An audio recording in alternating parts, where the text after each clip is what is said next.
There is a widespread allegation, really a slander, that Israel is an apartheid state. That notion is simply wrong.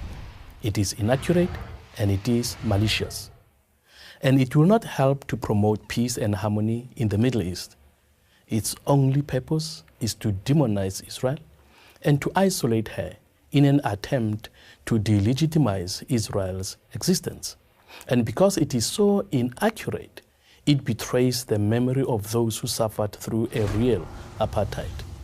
As a black South African who was born under apartheid in the administrative capital of South Africa, Pretoria, I know what apartheid is. I've experienced it. My parents experienced it. But having been to Israel on a number of occasions, I know that nothing is happening in that country that I've either seen or read that can be compared to apartheid in South Africa. Let's remember the major reason Nelson Mandela went to prison, why he was involved with the armed struggle. He was fighting for the right to vote, for the right to choose the leaders who believes in, for the right to move and travel freely, to live wherever one wants, to be educated, and to be admitted to the hospital or medical facility of your choice. All these things Mandela fought for because black people never enjoyed any of them in their very own country. For example, when I had to see a white doctor who was prepared to have black patients, I would have to go to a back room, a specially segregated room where black patients of white doctors went. We could never enter through the same door that was used by white people. Now compare that to Israel. A few years ago, a black pastor friend of mine went to Israel where he had an accident and had to be hospitalized.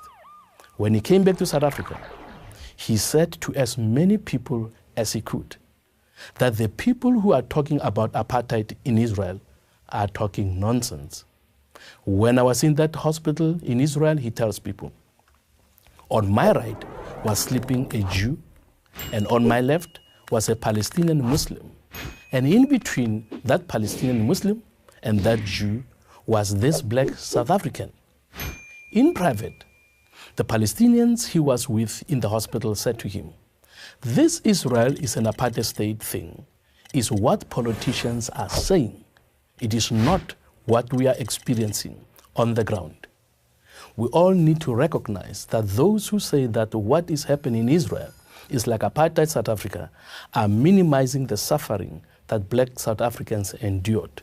They are taking the sting out of the pain that we suffered in South Africa. If South African apartheid was what people are seeing in Israel, there would never have been any need for an armed struggle. There would never have been any need for Nelson Mandela to go to prison because he would have all the rights Arabs in Israel have. There are judges in the Israel courts who are not Jewish by birth. In apartheid South Africa, you could never have had something like that. You have teachers who are not Jewish who are teaching Jewish children. These non-Jews in Israel have everything that we non-whites in apartheid South Africa never shared with white South Africans. Most South Africans know this. They know that to call Israel an apartheid state is false. That what we suffered in South Africa is not being suffered by anybody in Israel. But to those South Africans who believe these falsehoods about Israel, we say, go to Israel. Go and see for yourself.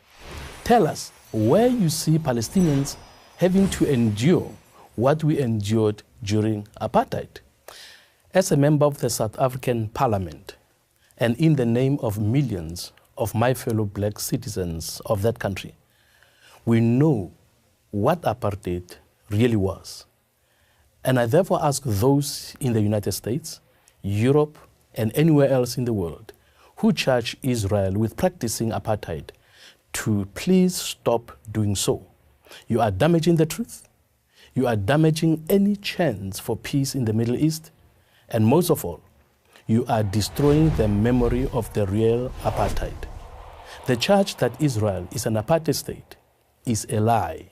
about the real Israel, and it is a lie about the real apartheid. I am Kenneth Mishwe, a member of the South African Parliament for Prager University.